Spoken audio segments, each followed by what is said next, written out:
Hello, and welcome to Learning Music with Pat. I thought it would be interesting today to take a look at how instruments are classified, how are instruments grouped. I know when I go into an orchestra setting, the instruments are set apart in sections, and that's what it's called: percussion section, woodwind section, brass section, and violin section. But it would be nice to take a look for everybody else, since I know, to take a look at the orchestra or band and find out where they are.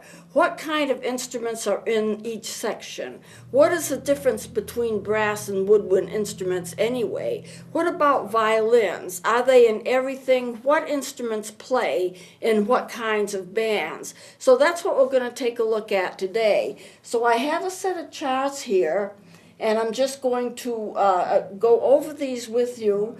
The classification of instruments are arranged according to brass, woodwinds, strings, and percussions. Those are the four types of sections of instruments that you have in an orchestral setting or a band setting. Now, the types of musical groups that these instruments play in will be the symphony orchestra. I'm going to spend some time with that. And regular bands. You have concert bands, marching bands, drum and bugle corps, Dixieland bands, dance bands, quartet, trios, and so forth, church praise teams, and I know there are others as well, but those are the main ones. Let me just change the chart here and look at the next one. These are the instruments that are in the different sections. For brass, you have trumpets, cornets, bugles, trombones, baritones, English horns, French horns, and sousaphones, which are also called tubas and sometimes called contrabasses. Those are all brass instruments. The woodwinds will include the saxophones, clarinets, flutes, and that also means a piccolo, because a piccolo is a really small flute, oboe, bassoons, and these other instruments such as the melody flutes that I've talked to you about, the recorders, melodicas, ocarinas, harmonicas, sassoto flutes, penny whistles, conical flutes, and various types of fifes.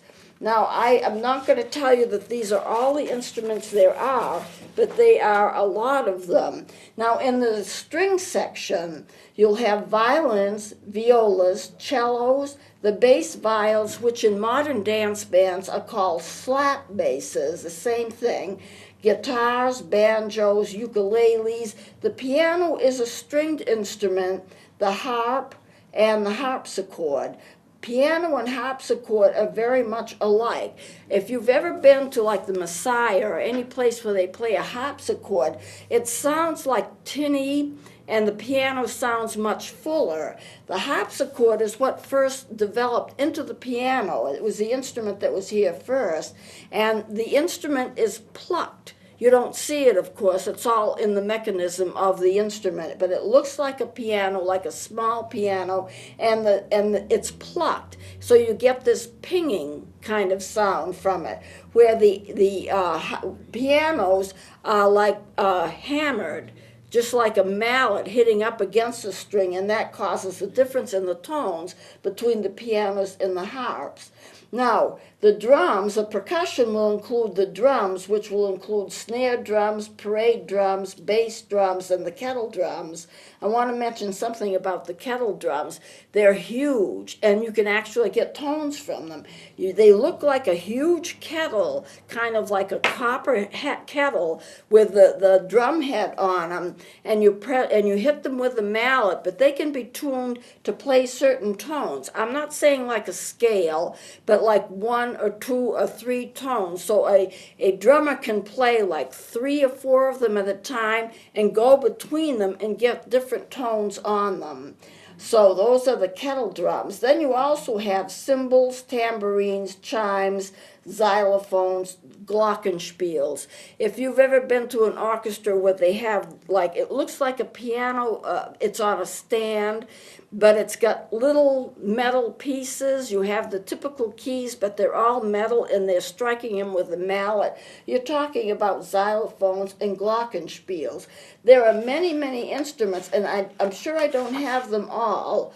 I don't have them all down here, but these are the main ones. So how are they arranged? What's the difference between them? There are differences between orchestras, bands, marching bands, and I want to get into that. I may as well tell you about that next. In terms of the bands, I always played in bands all the way through my college career and so forth, but there is a difference between a marching band and a concert band. A marching band usually is in a school system or a college, and it plays from the beginning of the school year until, say, after Christmas, when the Christmas parades are done. And its main purpose is to march in parades, and to do halftime shows at football games. Now, when I was a student at the universities, I got involved with making the formations for the halftime shows for football games, and it was interesting. We had, and I wished I had something here like it, but I don't. We had a table that would be probably 2 or 3 times the size of this table, and it was narrower, and it was made so to look like a football field. It was a model of a football field. You had grass, the greenery where the players play, and all of the yard lines were painted out. 10-yard lines, white stripes, wherever they were. And then we had little figures about yay big, and these figures represented everybody in the band. And you could get any number of figures that you wanted to. What they did was they had one figure that represented each band member. Then we would get together, and we would usually do a halftime show that's based on a theme. And whatever the theme was, we arranged formations, and we marched, and we played music at the same time. So we would get together, and since it was very precise, we would have formations like maybe we would make flowers, maybe we would be arranged to look like a flag, maybe we would have a flag with us, and we could take those figures, and we knew exactly how many steps that they would have to take to get to the next formation, or to make a turn to get to the next formation. So we would be standing there, and we would be playing basically with these little figures. And then we would create books that was like several pages long, just made out of white paper stapled together. And we would have a book for each member of the band, and we would walk through the formations. Mine might say 15 steps, turn right, and I would do that. Or somebody else might say 8 steps, turn left. Whatever it was, it would end up with these beautiful formations. And we would have to memorize those books so we knew exactly where we were supposed to go and when. And then we would learn to play the music with them, the marches and so forth that we were playing. So we had a complete band show that we created, and we created a new band show about every 2 or 3 weeks. Because we had home games, because we had away games, what we would do is create a show for a home game and an away game.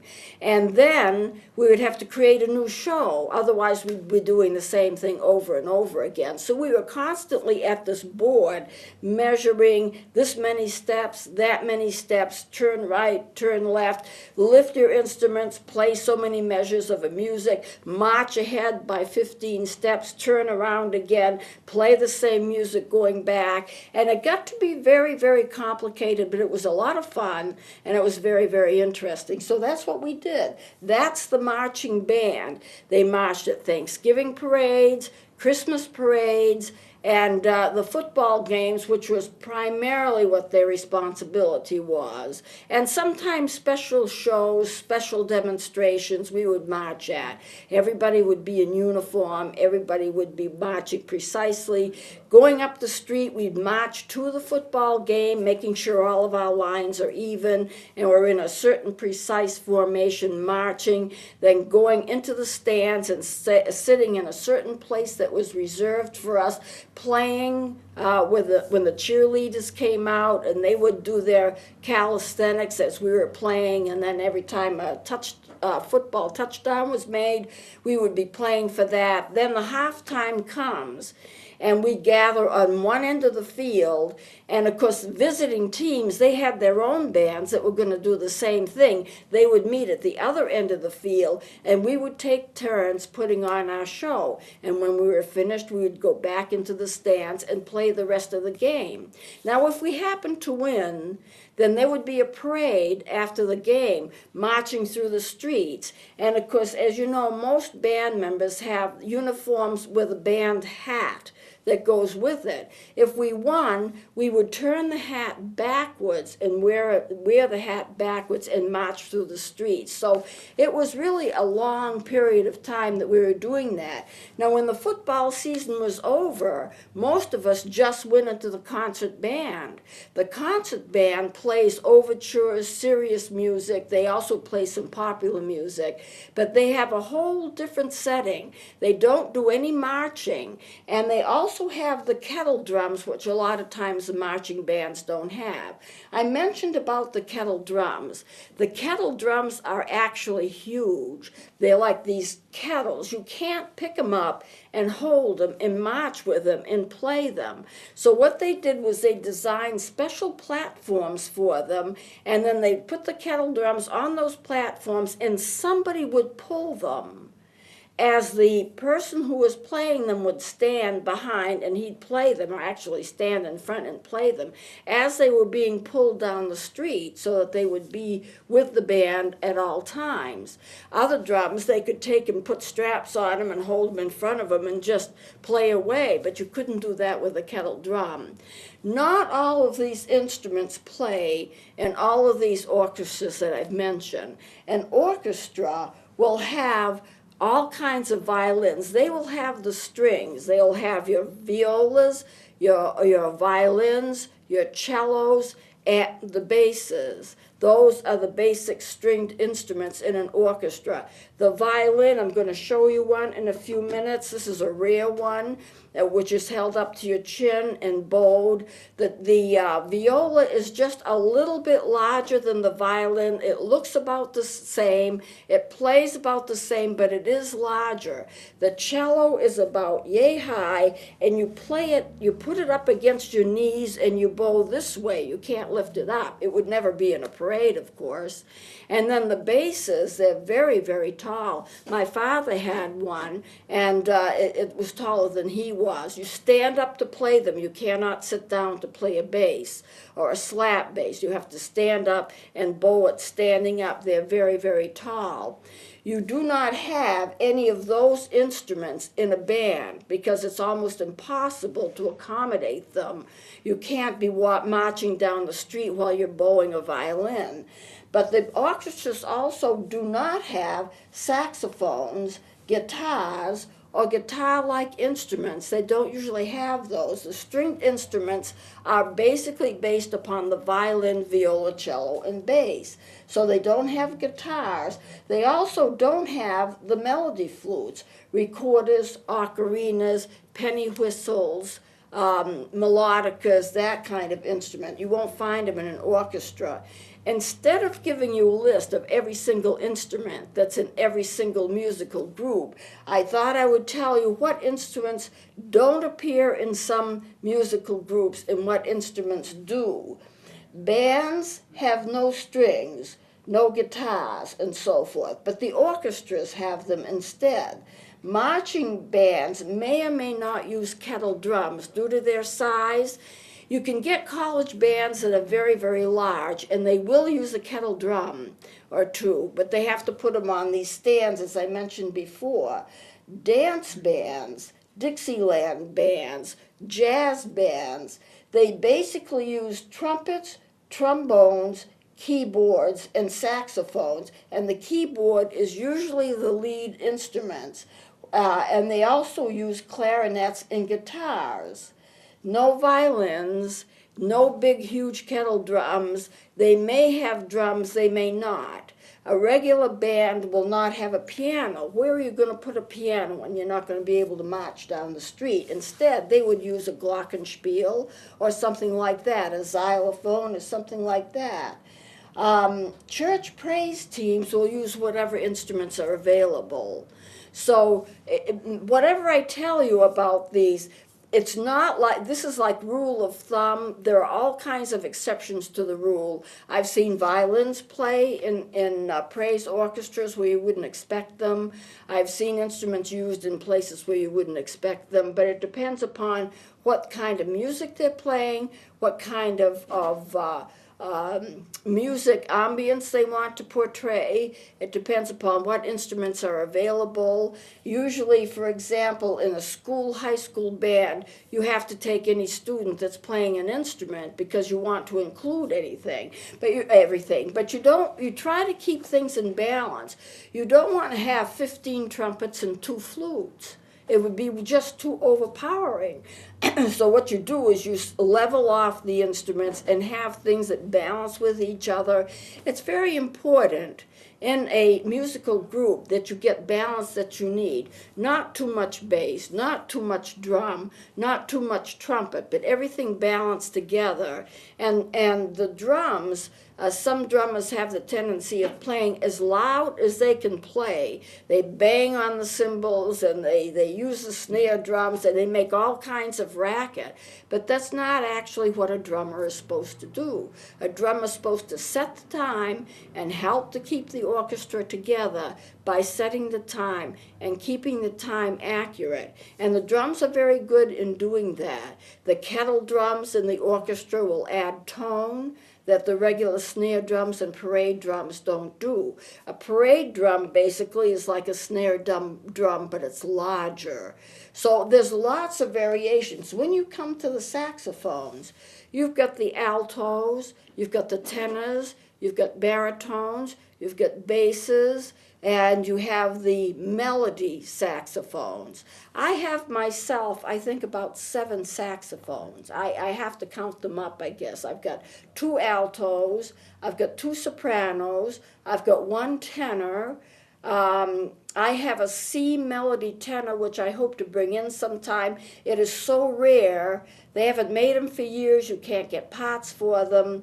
But they used to have them, and there are a lot of professional saxophonists that have never even seen one. They're beautiful.